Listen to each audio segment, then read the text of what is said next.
Hey, this is Kyle O'Reilly. You're listening to and loving the Spanish Announce Table.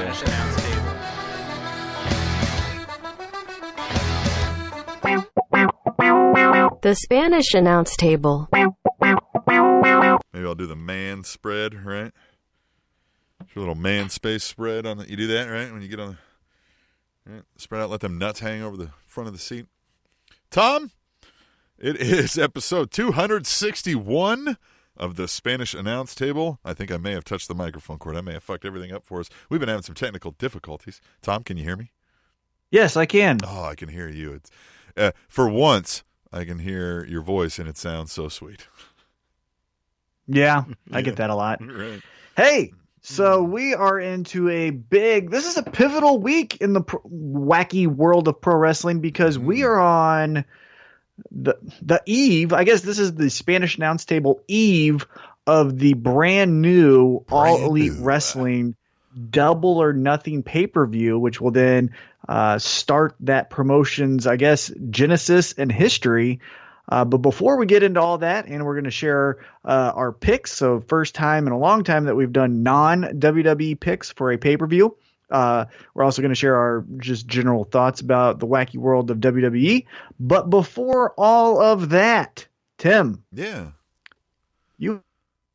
So first off, happy birthday to you. Thanks. That's very nice of you. And what'd you do? Well, we took the day off, and we took the daughter to work first thing, right? Like we woke up, son was still going to school, daughter was going to work.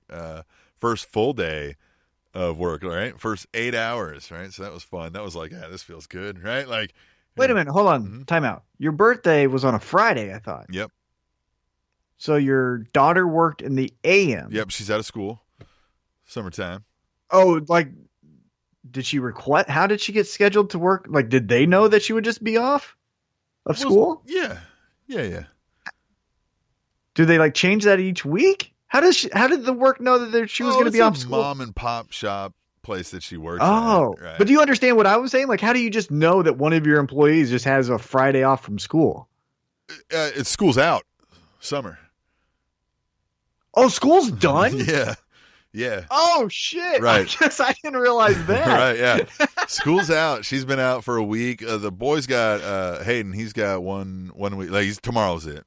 Right, okay. Damn, I guess school does end, doesn't it? Mm-hmm, it does, man. So now, that sucks. Yes, but now that sucks because now she's experiencing like, oh, it's no summers anymore. I have to work. So yeah, we kind of went through that, man. Oh, yeah. She was in tears a little bit, like when she realized, like, wait a minute, I gotta like get up and do this, and I'm like, hey, this is, yeah, right. She's like, I worked yesterday, and I'm like, yep. I'm like, yeah, and I was like, hey, look, I said, listen, and I was like, I know this is a bit to handle, and I said, I went through that myself too, where you kind of like, oh no, like. It's changing. Like I'm never going to be able to lay around all day, every day with no responsibility ever again. Like from the, like it hits you then too. You kind of realize like, oh, it's already happened. Like not like, oh no, it's about to happen. Like I better prepare for it. It's like, oh shit, now I'm working and now I'm, Yeah, you don't get to gear up for it. Right. It just happens. You realize 2 weeks into your summer of your first summer working, like, damn it. Did you, okay, so it was your birthday.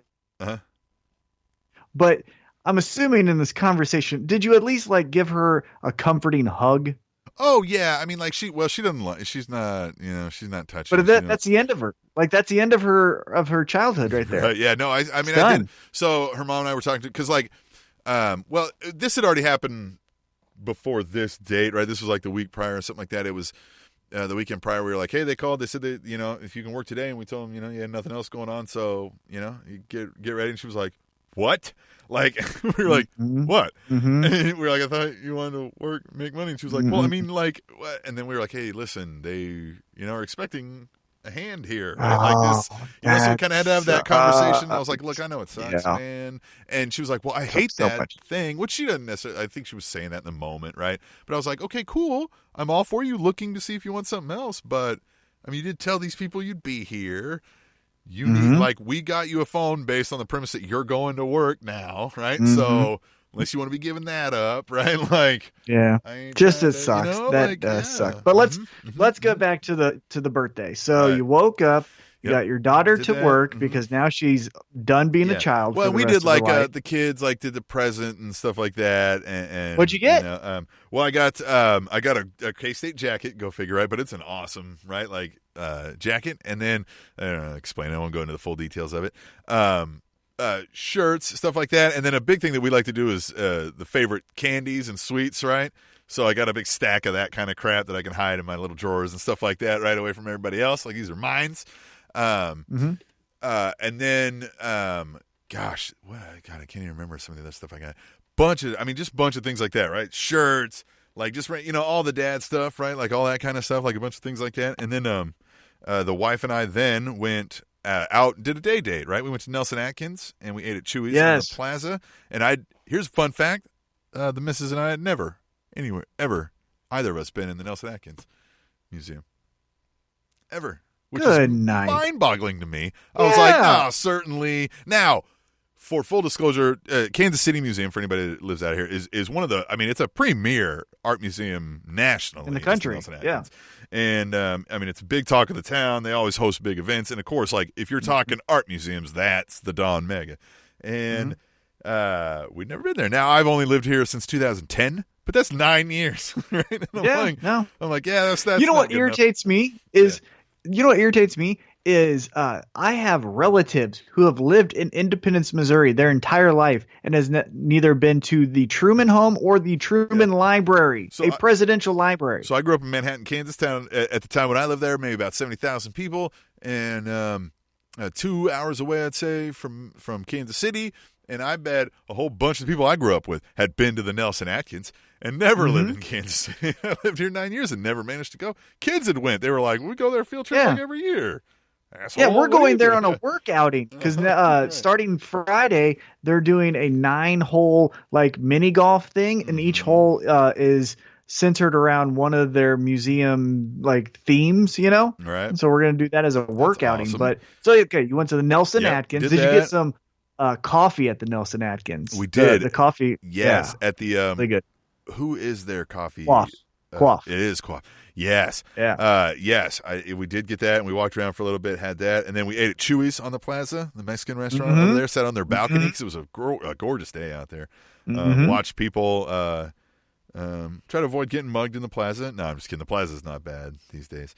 No, when the sun's out. Yeah, when nighttime, the sun's out. Right, yeah. Nighttime. Don't be hanging out too late at night in the wrong parts. Yeah. But got to do that, and then we came back, had to pick up the kids, do all that kind of thing, and then later went out with the kids for dinner. There's a brick oven pizzeria down the way, and that was kind of the gist of what I wanted to do.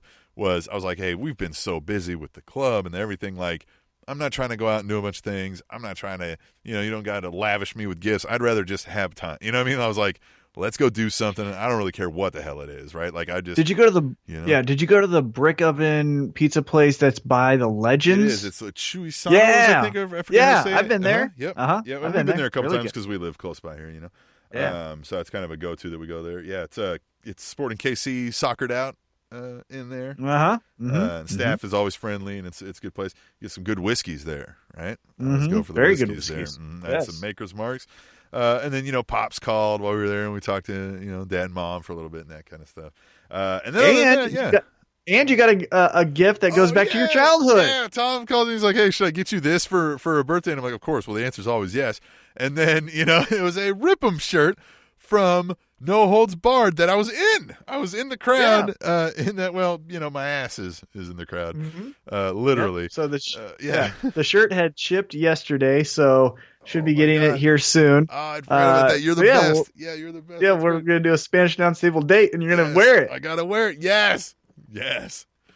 You got to know the hand sign, too, because his hand sign was like not the Too Sweet NWO. It was this. Yeah. Right? Something weird. Yeah. Well, he had that, and then he just brought down the front finger, right? Rip him. Yeah, right. I'm going to do that everywhere. And anybody that, gets it, you'll know instantly. You'll be like, you and me, man. You and me, we are friends. Let's buy a beer. We should go to Up Down when you wear that shirt. Yes. Because it's the wrestling-themed bar. I mean, it has other themes, too, but wrestling is one of the themes as well. Yeah, that's a great one. It's like an 80s, awesome. 90s themed bar. Retro bar. Retro bar. Arcade. that plays pro wrestling as wrestling things all over the place, and they're awesome and friends of the show. Definitely of various incarnations of how we do shows. And then the rest of the weekend, Swim Trunk soccer game, Tom, and Swim Trunk had his. So Swim Trunk is my son.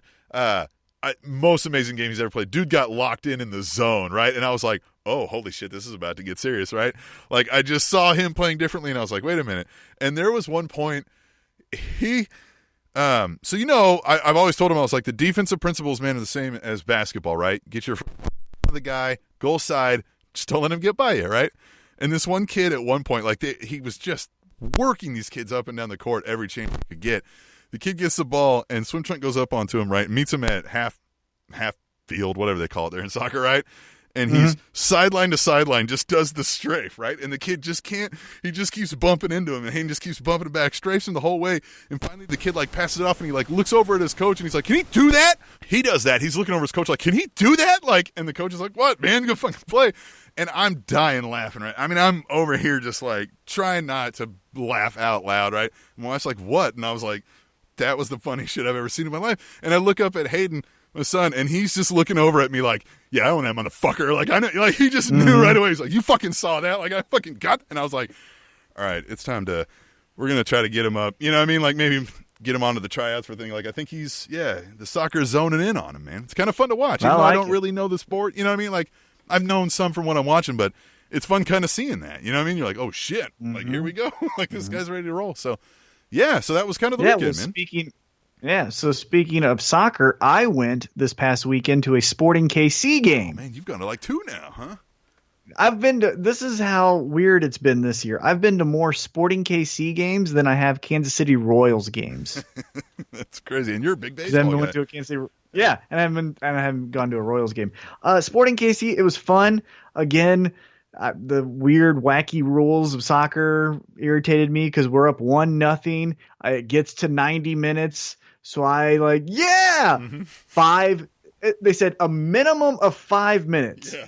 And I just looked around and I said, so no one knows when this is done. One guy knows. And they're like, well, kind of, but they just got to keep playing. And then the damn Vancouver scores a goal and ties the game. And I said, I want a winner. I yelled that really loud. I was like, I want a winner. And everyone kind of giggled. I was like, I'm fucking serious. Yeah. Yeah, it's annoying in those, like, in the stoppage time where they'll even put it up there, they'll be like, +5. And I'm like, okay, but it keeps going. And sometimes it goes over a minute. And I'm like, why did we do that? I've been explained that the idea is that they don't want the players knowing that all I've got to do is stall time, right? Like, yeah, but just hit a timeout like every other sport. But you still do. Even when you're in stoppage time, you've got to stall time. You just don't know how much fucking time. That's the only difference. So the cool thing about that, though, was Dustin Colquitt. I don't know if he's still a current chief. Is he still a current chief? I think, because I think he did a rework deal, if I'm not mistaken. Yeah. Chiefs punter. He gave us all free popcorn at the stadium. Really? We all got free popcorn. Yeah, got all free. Because he's a fan of the Spanish announce table. Well, he tried to do a goal kick, and Hartzell of 96.5, the local alternative station, actually stopped the shot and was like, fuck you, like, let him have it. Like, yeah, I stopped your shot. And then they did another one where Hartzell didn't try as much, and then we all got free popcorn. So that was cool. Also on Saturday, went to a 2-year-old's birthday party, but it was way cooler than a 2-year-old's birthday party. This is why. Because I was there. My friends, my friends, they're pseudo high school sweethearts in this sense. They went to high school together the entire time and then dated after high school. Like 2000, we graduated in 04. They started dating in 05. So they knew each other. Yeah, my wife and I can say somewhat similar things. I met her right after high school. She was still finishing. She was dating a friend of mine for like 3 years, yada, yada. So we can kind of tell people that, like, to get the idea. Yeah. Right? Yeah. Right. So the fun thing about this birthday party is the fun thing about the dynamic of this couple. Chris, my big friend, we used to call him Xbox because at one time he weighed 360 pounds because the Xbox 360. Right. He's still big, but he is a Harley Davidson horror movie, blue collar overalls. I know how to fix your transmission. Give me your brake pads and I can make them new again. All of that, right? And so that's what they do with brake pads. They make them new again. Yeah. Right. you know how that works, Yeah. all that car stuff. Yeah, I mean, I've been his best friend, or probably his best friend, and he's been my best friend since 7th grade. So we've known each other forever. Okay. But, so anyhow, the majority of his friends are that, right?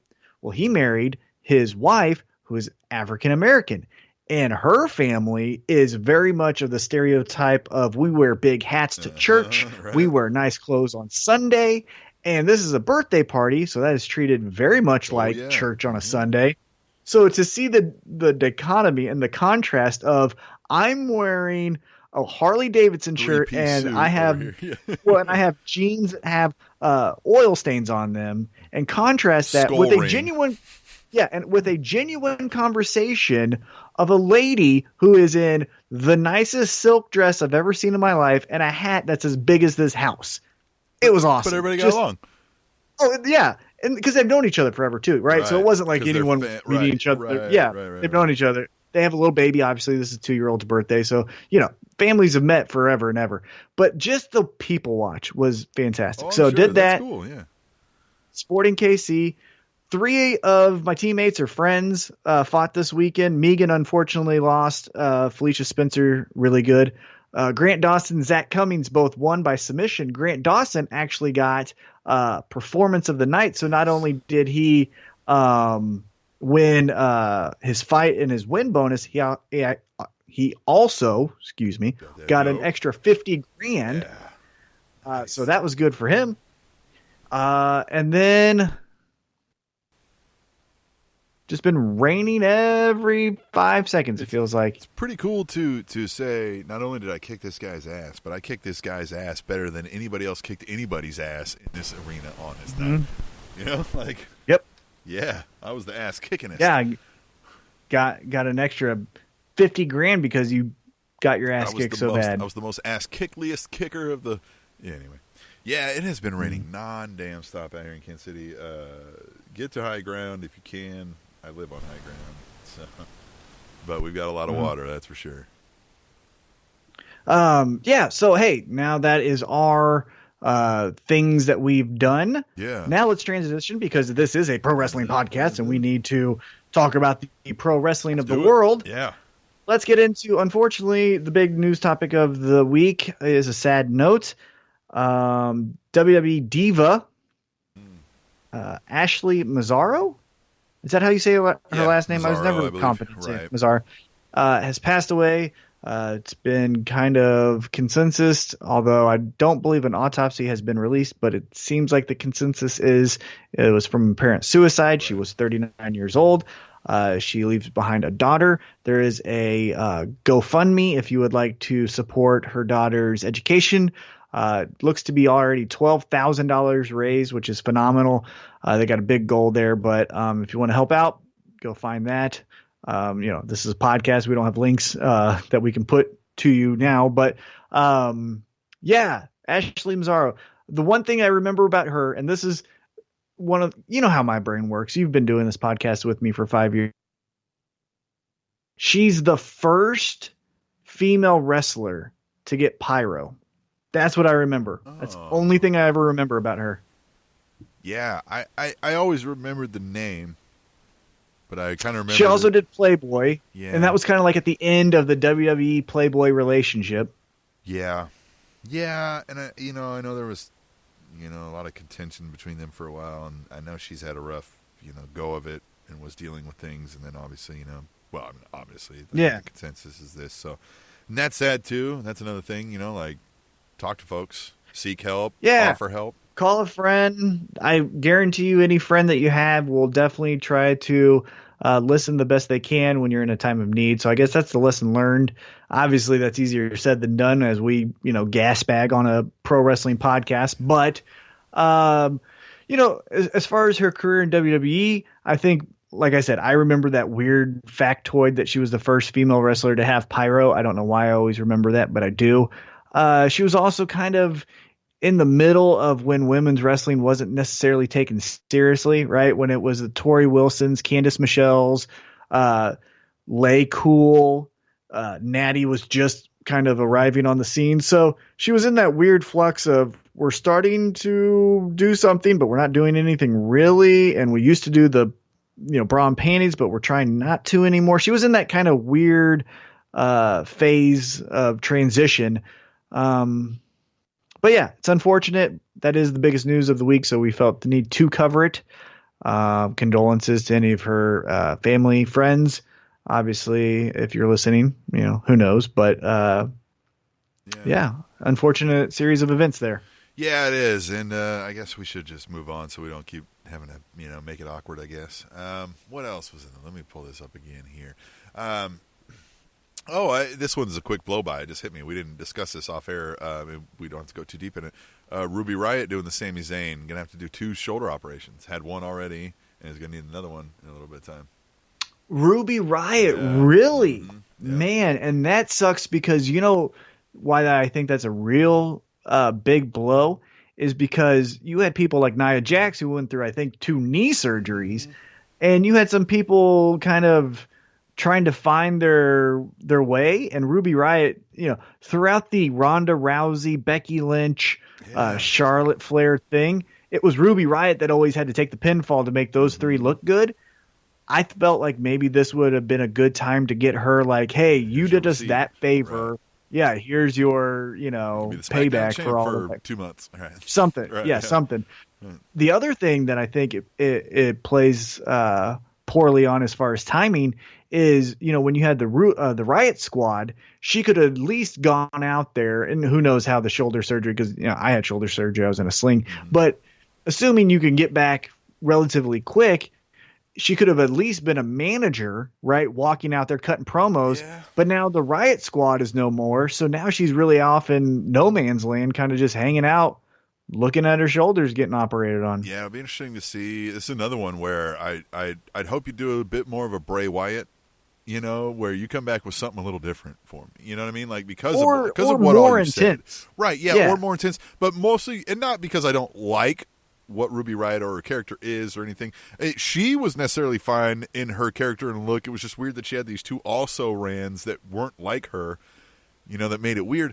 But yeah, just give me a little like that you've thought like, okay, I'm going to come out swinging doing this. This is going to be my angle. This is going to be my, right? Like, so. Yeah, my hope with her is I enjoy in concept the Riot Squad. Yeah. But the rumor is that we're going to TV 14 once we get to Fox. We're going to get a little bit more serious, get a little bit more crazy, back AEW to the fun days.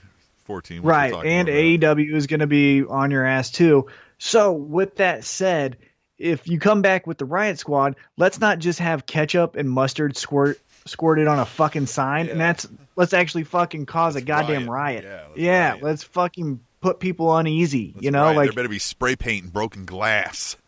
Yeah, and someone fucking scared for their life. That ought to be your tagline, right? Like everywhere I go, I leave a trail of spray paint and broken glass. You know what I mean? Like, just do it and do it. Yeah, first person. We would fall behind that faster than the Becky Lynch thing, man, because that's what we liked. We were like, hell yeah, somebody being a badass. Yeah, go shave Alicia's fox head. Give her a 6 head because you already got a 5 head. Yeah. All right. Is that body shaming? All right. Let's see. Also, then we've got so the Saudi Arabia show, whatever the hell they're calling this one now, the Super Showdown. It's as big as WrestleMania, and with no one caring. So that means they're contracted to make sure it comes across as bigger than WrestleMania, or else they're going to get beheaded right there on the spot. Is that too far? Daniel Bryan's out? No, it's not, because it could be true. So Daniel Bryan is out.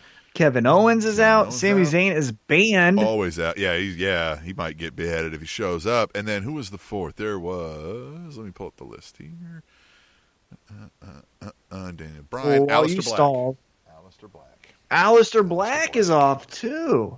Maybe that makes sense why we haven't seen his promos on SmackDown, because it was like promo, and then I think the last 2 weeks we haven't seen anything. So maybe that explains a little bit of that off. The Kofi's last 2 challengers, like big opponents, Owens and Bryan are out. So they had to rush in Dolph, which of course we'll talk more about down the road. But that's what do you think of this Saudi deal? I mean, they're gonna just make so much money. they're just like, no publicity is bad publicity, and we can play it off as we're trying to make headway, we're trying to make improvements. Meanwhile, they're just taking money. Yeah, and I think, if any time this deal was going to fall apart, it was at the last show, the weeks before that, with the getting beheaded and murdered in an embassy on the request of the Saudi Arabian prince. At any time in their relationship, that was the one time that WWE could have washed their hands of this and moved away, but they leaned in and did the show and did it even with more fanfare and yada yada yada. So what's stopping them now, right? 4 wrestlers, who cares? As long as 3 of them show up, they'll make a show and fuck everyone else, right? Oh yeah. So hey, like I said, I think this is the biggest eve of a Spanish announce table that we've ever had, because we could be on the cusp of something huge in AEW, that alternative that we're looking for. So what I say is, if that is true, and God help us that AEW is what we hope it to be, because then fuck Saudi Arabia show. I got Double or Nothing, right? I got whatever we're calling Double or, the All Elite Wrestling pay-per-views, and fuck your Saudi Arabia. I don't have to watch it anymore because there's an alternative. There is, and that's going to be so nice. Well, yeah, that's, it's just whatever to me. Like, I'm not really interested in this. I am somewhat in the Kofi Dolph portion, but I just don't feel like, well, maybe they do make a move because they've got to make it appear bigger than WrestleMania, huh? Maybe they have Kofi lose over there? No, Tim. This is a house show. Remember that. It's always a house show. Bigger than WrestleMania. It's a house show. They've never done anything. The only thing they've ever done at one of these shows is Titus O'Neil fell through the fucking bottom of the ring. That's and slide. Yeah, that's it. Everything else is a bullshit. Who cares? And that's what this is going to be. The one thing on paper that would have been cool 12 years ago was Goldberg versus Undertaker. Who the fuck cares? Goldberg hasn't even shown up on TV, and the damn thing's in 2 weeks. Neither is Undertaker. That's true, and they won't. I bet they don't. I bet it's just they just show up, Goldberg, Undertaker. Like, no promos, no nothing. So stupid. If they run promos, I bet they run on Saudi Arabian TV. Mm-hmm. You know what I mean? 100%. Yeah. Because we don't fucking care. We don't. No one cares. Who cares? This is going to be worse than the DX Brothers of Destruction, because at least Triple H knows how to construct a match, and Goldberg definitely doesn't, and Undertaker doesn't really want to. Right. It seems that way. Yeah. So anyhow, let's stop our bitching. Let's get out of here. After this, we got something fun to look forward to. We're going to guess our way through some talent we've never heard of in All Elite's Double or Nothing pay-per-view. A lot of the talent we know, most of the talent we don't, and you're going to find out who is who after the break. Yeah. All right. Yeah, we will do that. I'm just pulling it up now, and I don't know who the half of these motherfuckers are, so this is going to be fun. All right, we'll do that. We don't fact check.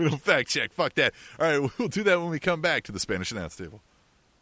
Fun fact, 37% of Netflix users binge watch TVs while at work. The Spanish Announce Table.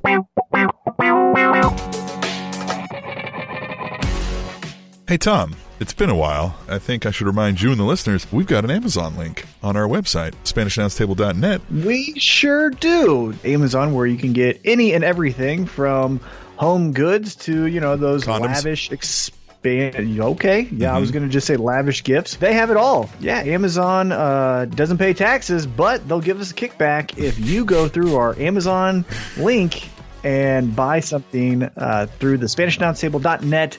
Click on the Amazon link at the top. And then, as always, you are not affected at your price point, but we do get a little bit of a kickback, which is great for us and great for you, because the more money we make from that, we invest into this podcast. Win-win for all parties involved. SpanishAnnounceTable.net. Click the Amazon link right at the top. And thanks.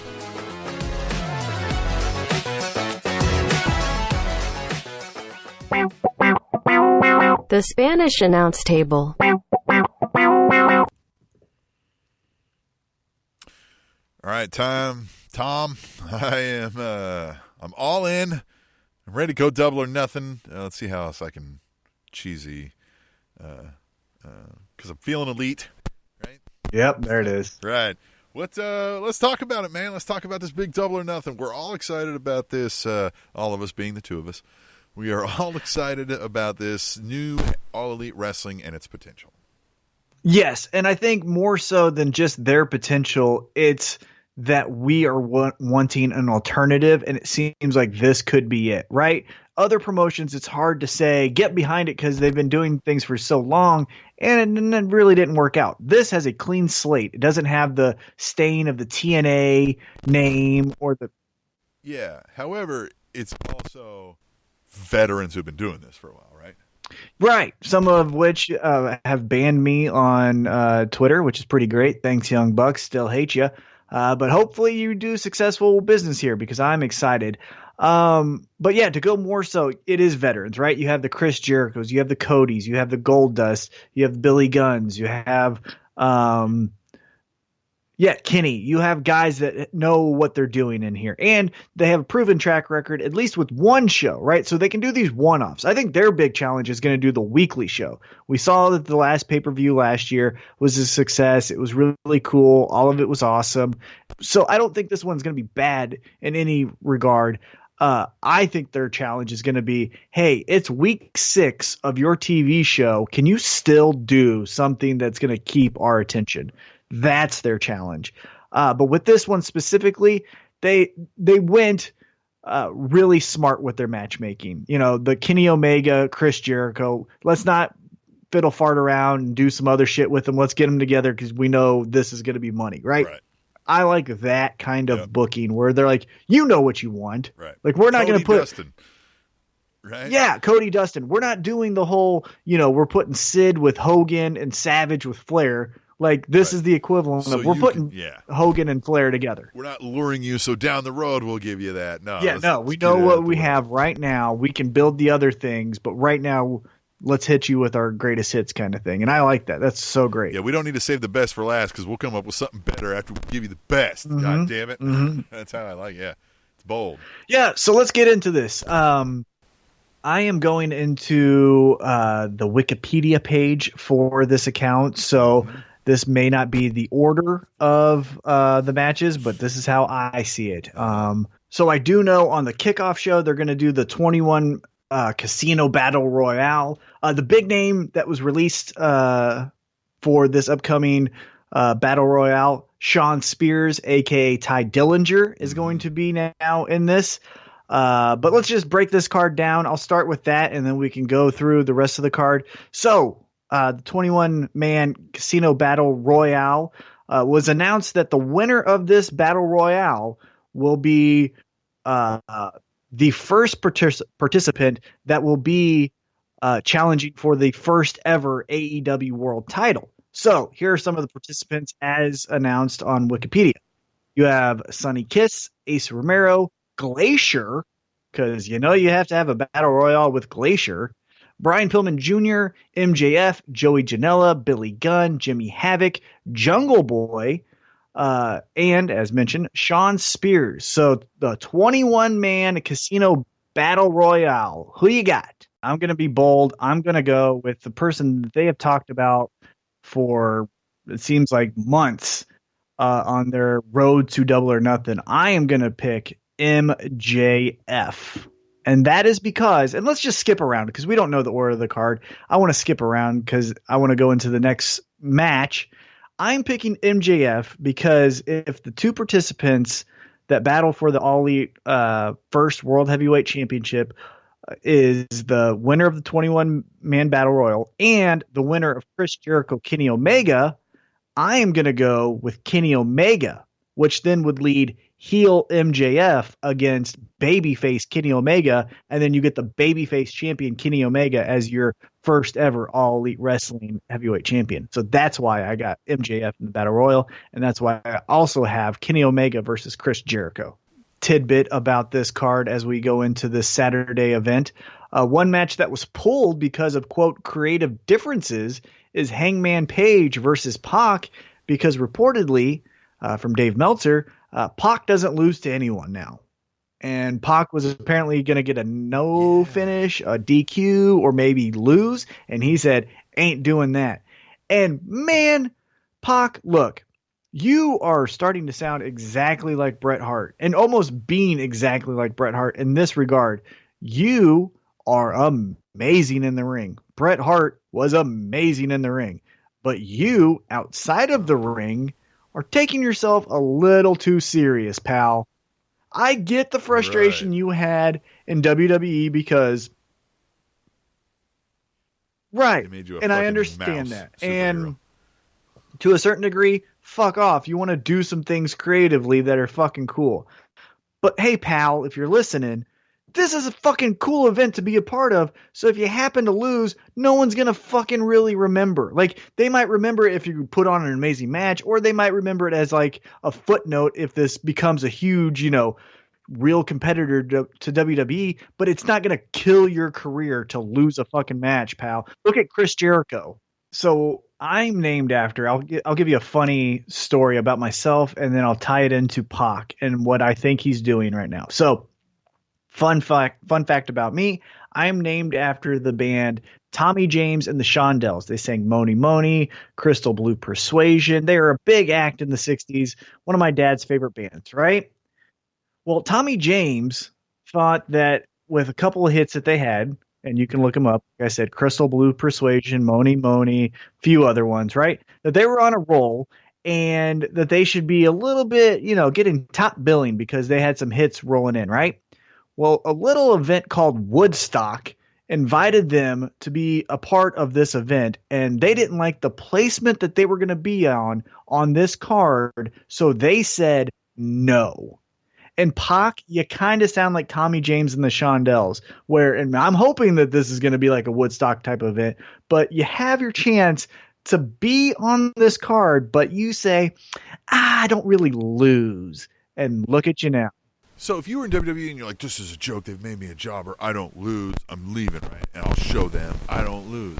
Well, now you're on the card that is screaming, we'll show you, right? Like, now you're going to be like, nope. Like, definitely. Dude, just play. At least once. And you know that these guys will definitely let you play ball. Well, that's it. You have to know from your own experience, we know it, that Hangman Page is their dude. Right? Like, he's going to, like, this is the first event. And it could go to a no DQ. Yeah. They don't, like, they know you. So anyhow, that match will not be on there.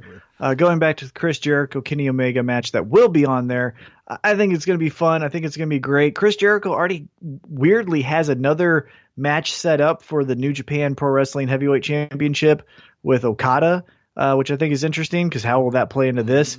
But Kenny Omega got winning that. Next match we've got SoCal Uncensored, which is Christopher Daniels still going.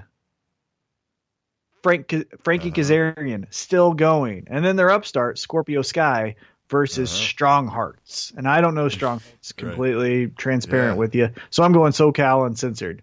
They seem like the cool group. I think they need a little bit of a rub from the maybe casual viewer that's tuning in for the first time to see them.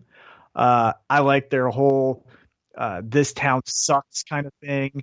And Frankie Kazarian, Scorpio Sky, Christopher Daniels isn't as good as he used to be, but can still go just as good as anyone else. I got SoCal Uncensored.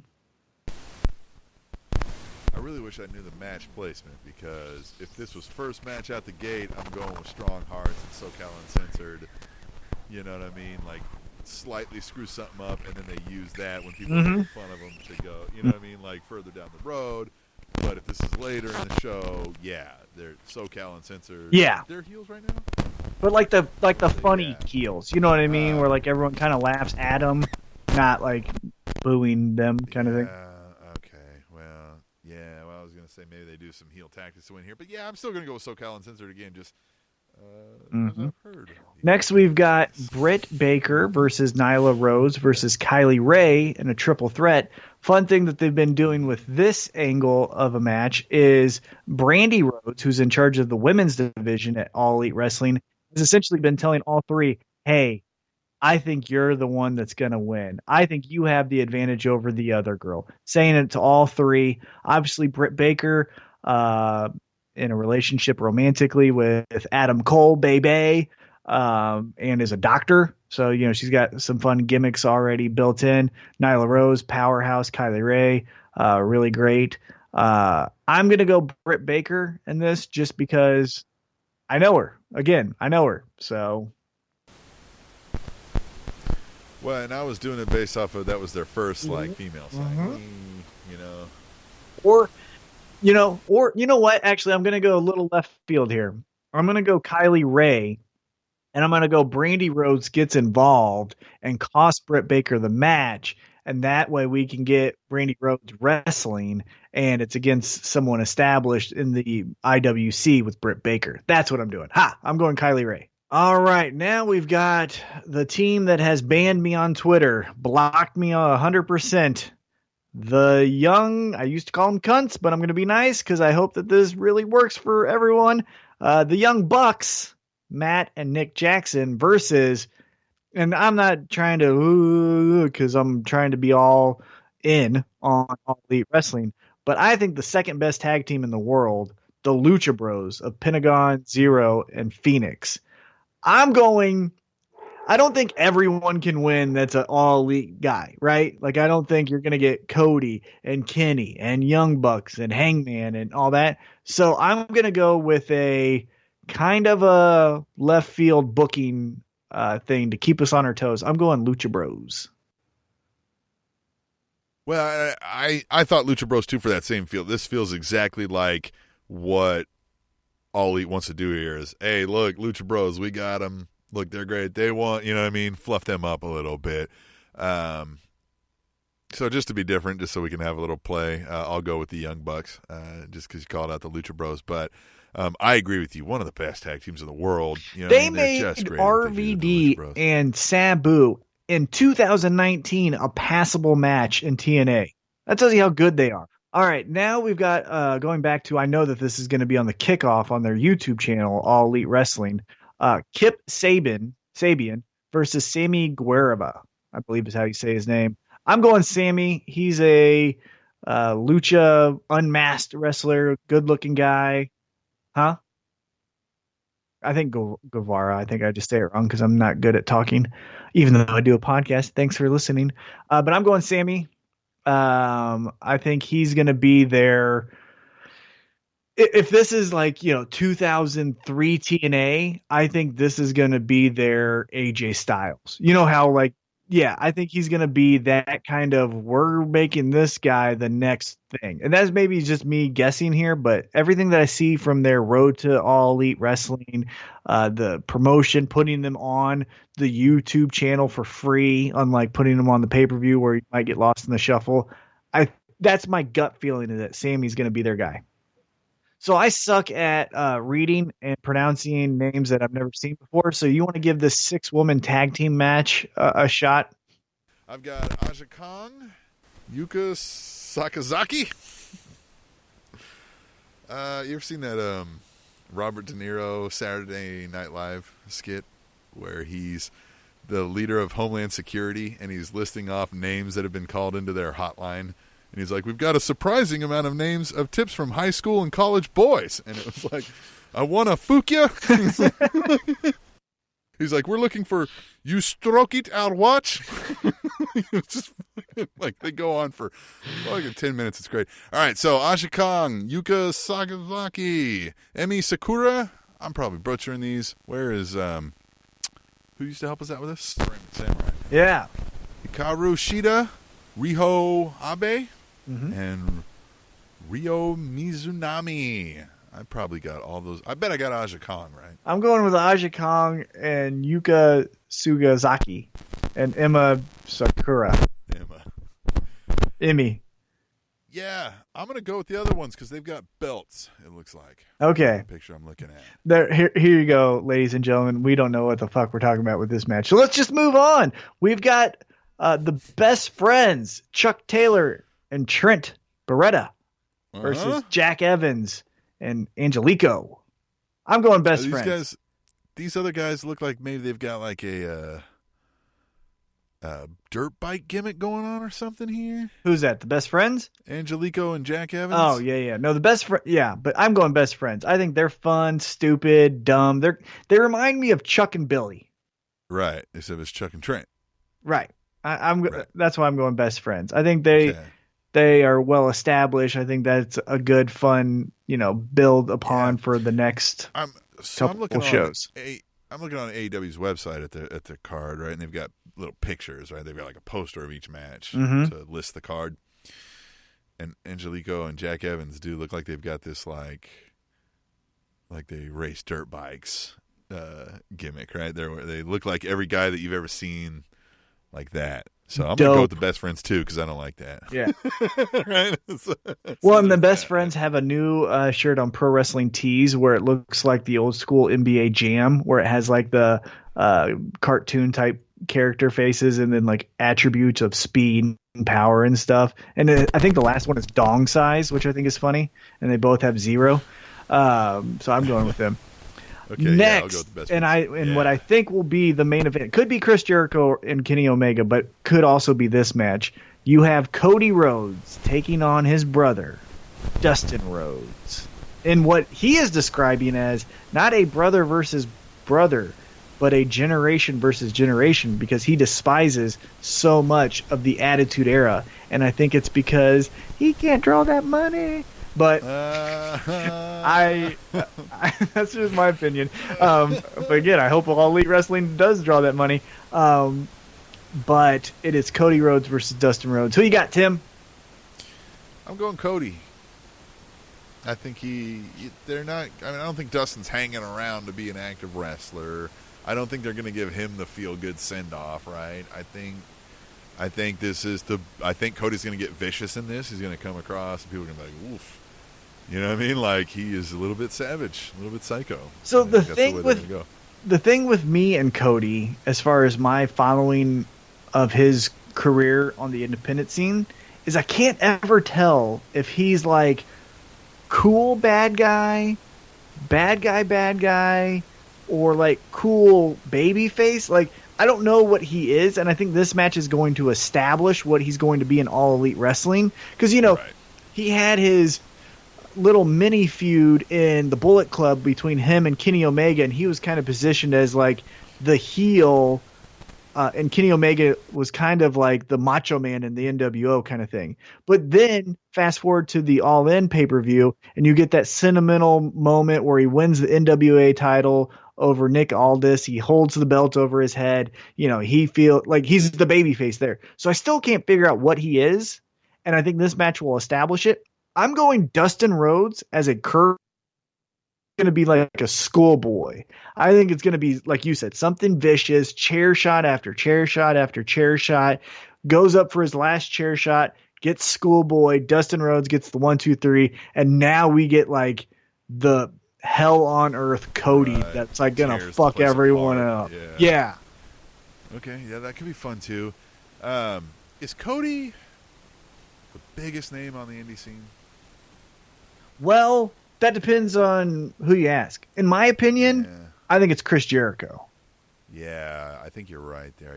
I guess it depends on what context do we mean? I guess you could certainly say the hippest, maybe, right? Yeah, if you were going to throw a term like that at it. Well, yeah, that's what I was going to say. Your total package of age, charisma, work rate, promo, all of that. If you were to I'm going to get the hottest name off the indies that I can make my star of my new promotion. I would say it's Cody.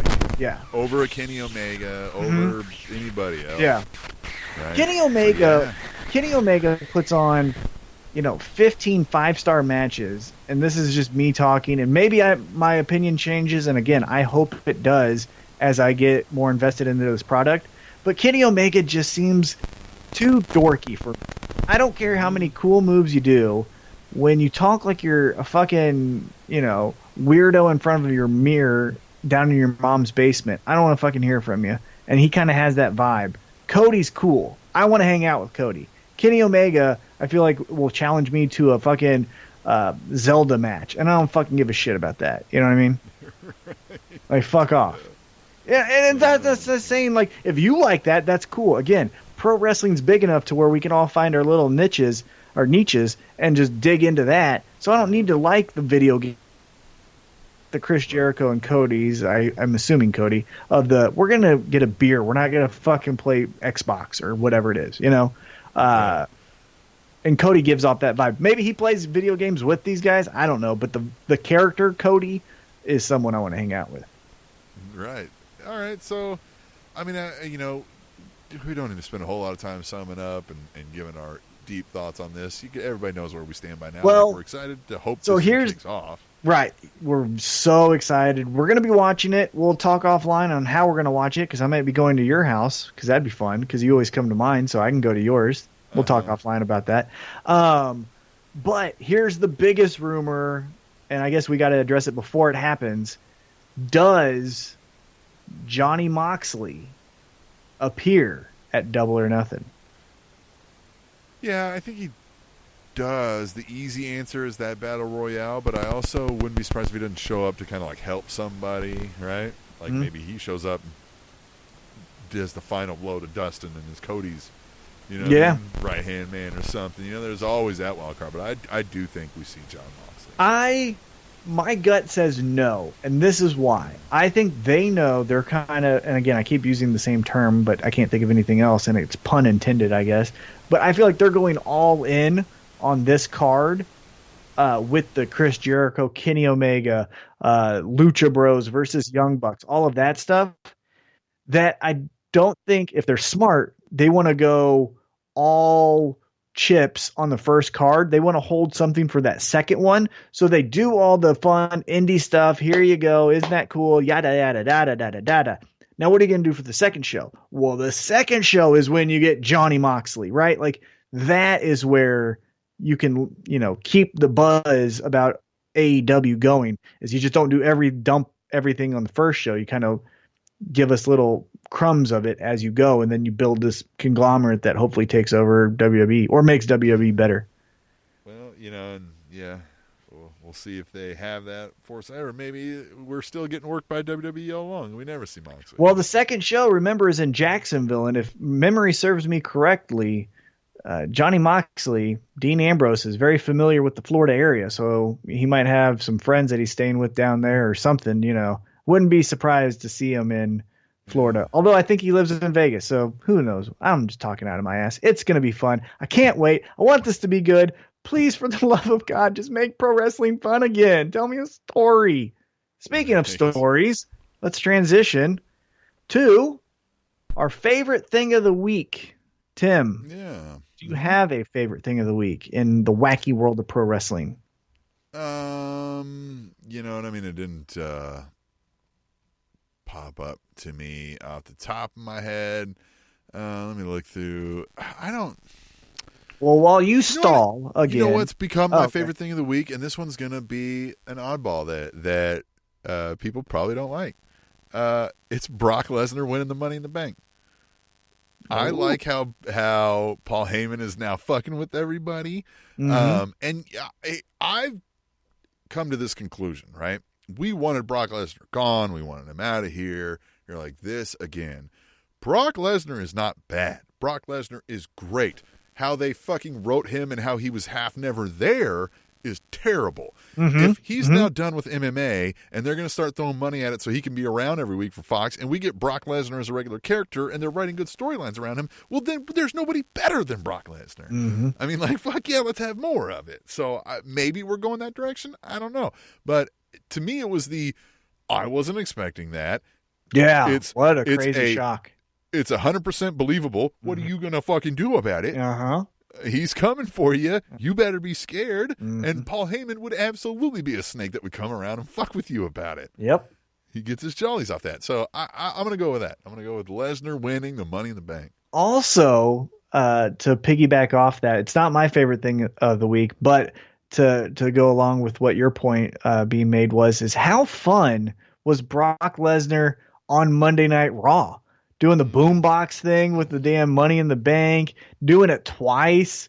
Paul Heyman. The best part of that promo when Seth Rollins was just like, let's just fucking do it. You said it, like, I'm not bullshitting around, which made him look good. And he even got in Brock Lesnar's face, which made him more of a credible, like, yeah, I'm going to fuck you up. because the assumption I think both of us would agree was he would be cashing this in on Seth Rollins. But then when Paul Heyman was like, but you're not the only option. And Kofi, to his credit, was like, all right, then bitch, like, let's go. And then to see those two guys campaigning to go after the Money in the Bank, which then almost makes the Money in the Bank the most coveted property in WWE, and Paul Heyman to call that out, I thought that was perfect. I thought that first promo with all three guys was just perfectly done. Brock Lesnar finally showed some personality. He had some fun. He liked sticking it to us, even when he was up on the ladder at Money in the Bank, and he was like, I'm back. You can suck it, laughing at people while they booed. I thought that was all great. It was perfect. But my favorite thing of the week comes from Money in the Bank. And for me being, blue in the face telling you how much stories matter, and they do, my favorite thing of the week was actually a match. And it was the match between AJ Styles and Seth Rollins. That match was so damn good. I think it's match of the year so far. Again, we have All Elite Wrestling coming up. We still got SummerSlam. We've got, Survivor Series. We got some big events still coming up this year. But so far, the early set, as we go into the end of May here, I believe that Seth Rollins AJ Styles match was match of the year, almost perfect. I just love the storytelling of the match. If they would have had more memorable moments going into the match, I think that match could have been considered an all-time great. I think, we talked about how the storyline kind of missed going in. And so that's why I think the match will be remembered very similar to Seth Rollins Miz when they fought over the Intercontinental Championship last year, the AJ Styles Brock Lesnar match. Both of those guys have matches of the year every time.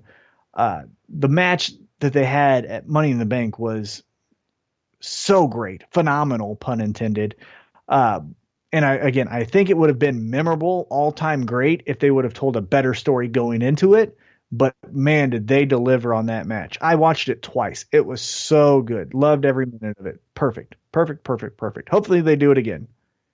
Yeah. And yeah, I agree with you too. And that's what sucks. And that's where I always go back to. It's the storyline and the mic work first, because I can remember the greatest promos, even if they had the shittiest matches tied to them. Mm-hmm. But you could have the best matches, but if there's no storyline behind it, it kind of gets forgotten behind. You know what I mean? And I think, unfortunately, and this is me, quarterback, armchair quarterback here, and saying stuff from the outside looking in. I kind of feel like everyone knew that match was going to be good. So, hey, let's not put a lot of effort into getting people to buy into this. They're already bought in. I just feel you could have got the casual fans bought into it if you would have had fun moments going into it than just, I'm better than you, you're better than me. Did you hit me on accident or on purpose? And now we wrestle. Fuck off. But man, that match was good. So good. Loved it. Well, all right, let's hit back through our Tweet the Tables. You at home can play along with us. You can use hashtag Tweet the Table on Twitter, and we'll read some of the best ones on the show here. And normally we kind of go through Raw and SmackDown, but since we talked about All Elite, we're just going to kind of hit, like we did our favorite things of the week here, and we'll hit some of these Tweet the Tables. And you guys know what happened. Not much this week, right? So we'll just go through these. Let's start up here. At Theo75 says, Charlotte really needs a new original theme instead of Rick's Supercuts remix. Hashtag Tweet the Table. Yes. And so she wasn't involved in the Becky Lynch thing, but with the Moment of Bliss. But it just feels like, man, they are in super stall mode with every storyline, right? Let's bring out Lacey and the Iconics and Alexa and Nikki Cross, and it's just like, ugh. Well, and I also think that with that stupid wild card rule and just we give up on saying this is number 4 of the night. They're just they're getting rid of the brand split without telling us they're getting rid of the brand split. It made zero sense. What brand? I'm asking you this, Tim. What brand is Becky Lynch on?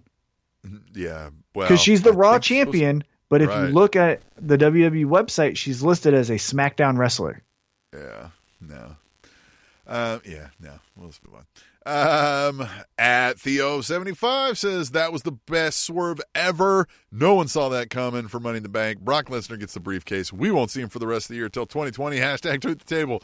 Well, I hope that part doesn't come true. We already kind of discussed some of that.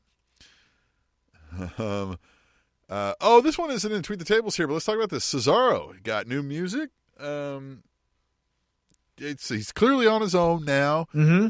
You know what I mean? He was, I like how he was kind of like picking on Ricochet. He's like, oh, his back hurts, right? Like, this is the Cesaro he's needed to be, right? Like, hey, I'm tougher, I'm bigger than you. Let's go out and let's wrestle. And I hate how many titles that they have in WWE, but a Ricochet Cesaro for, X title, I'm watching that. That'd be fun. That was a fun match that they had. And yeah, I like the music. It's better than that bullshit bad techno thing that he had before he joined with the bar. So it's better than that. I like that. Again, how many start and stops have we had with Cesaro's career, right? He's a Paul Heyman guy. No, he's not. Yep. He's all American. No, he's not. All this bullshit. So I hope this one sticks. That's all I'm saying. I do too. He's so good. At Katie First Lady says, did the Raw graphics change from red and white to gray and black as if the show wasn't dark and depressing already? Plus the fact we have Corbin in the main event? Hashtag tweet the table. I did read that they are going to go with that because, again, they're trying to they want to get, again, as we said, move back to being a little more raw, a little more gritty. So the color, we got to make it black. That's the first thing to do, right? Well, and I heard that the third hour is going to be kind of the start of that, where the third hour gets treated almost separately than the other 2 hours. And that's where the different graphics come in. That's where apparently they're going to get a little bit more quote unquote raw.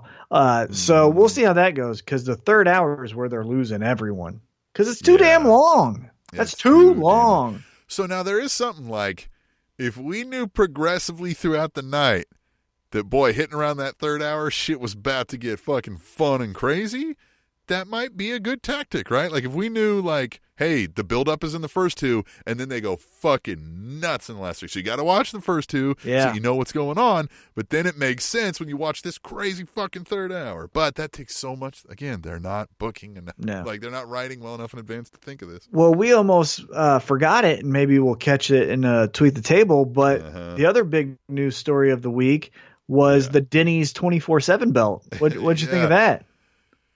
I think IHOP is missing a plate. Well, that belt is ugly as shit. Waffle House tweeted. They were like, somewhere in Georgia, we're missing it. Yeah. At Mr. Fourth Row says, I hope little Jimmy helps Truth retain the 24/7 title for a little bit. Here's a fun fact. Here's a fun fact on May 22nd, 2019 that I read. As of today, every champion of the 24/7 title has been 42 years or older. Getting that young talent over. Yeah. So, okay. I like that idea where we've talked about this. We don't mind the idea of a 24/7 title because you can do all kinds of extra cool things, right? Mm-hmm. What you do have the easy ability to do is something they already went off on the deep end, is you get way too comical with that. Mm-hmm. And they already have. Yes, it's 24/7, but I don't need to see 5 changes in a night, guys. Yeah. 1 a week is still fine. 1 every couple weeks is still fine. Just make it a random weird-ass spot, and that's the point of it. Make it while some guy's taking shit, a guy kicks open the door, kicks him in the face, and pins him with his fucking pants hanging around his ankles. You know what I mean? And you're like, 24/7, fuck it, and just run out. Like, that's the fun stuff. It doesn't got to be 17 times in a night. And Truth runs away in his car. Like, it's weird. I feel like they've already jumped the shark with the 24/7 title. Because how are you ever going to have a legitimate, just traditional match? How are you going to have any type of storyline told, right? Because the hardcore title was a hardcore title until Crash made it the 24/7 title. And then that was the demise of the title, because then it just became a hot potato. Before the 24/7, guys like Undertaker were hardcore champion. And then after Crash did we're doing it in a kid's playpen, everyone was like, well, fuck, this is dumb. And they've already immediately went into people in cars jumping out and pinning people. So scrambling. Yeah. Yeah, that's the thing is, if like I said, if it had been done through storylines, meaningful things, but yet you could just still capture it at random spots. You know what I mean? Like, And if it's 24/7, have a gun. Well, no one's going to fucking defeat me if I got a gun. Well, and why am I not sneaking into somebody's hotel room and just pinning them while I'm sleeping? Or why am I showing up? Yeah. Yeah, fuck you. Yeah, why am I even? Yeah, they're going to beat me up. I'm not going to go there. It's dumb. Well, you come find me. Well, then let's just end it on this tweet the table because this will be a good one to end it on. It's from @B_double_D. It's a great guy. And he says, the 24/7 title can be defended anywhere? Well, I'm pretty sure it can't be defended in Alabama because that shit is a straight up abortion. Hey-oh! #tweet the table. Yeah. And with that, ladies and gentlemen, we conclude this wonderful episode of Tweet the Table. #. I said that backwards, and I like that. Yeah. This is the Spanish Announce Table. That was Tweet the Table from you, the wonderful, insightful, always pleasant, and PC listeners. Yeah. Thank you as always. And with that, stick around next week, please. We'll be better, I promise, for episode 262 of the Spanish Announce Table. Fun fact, free weights at the gym can have 362 times more bacteria than a toilet seat. The Spanish Announce Table.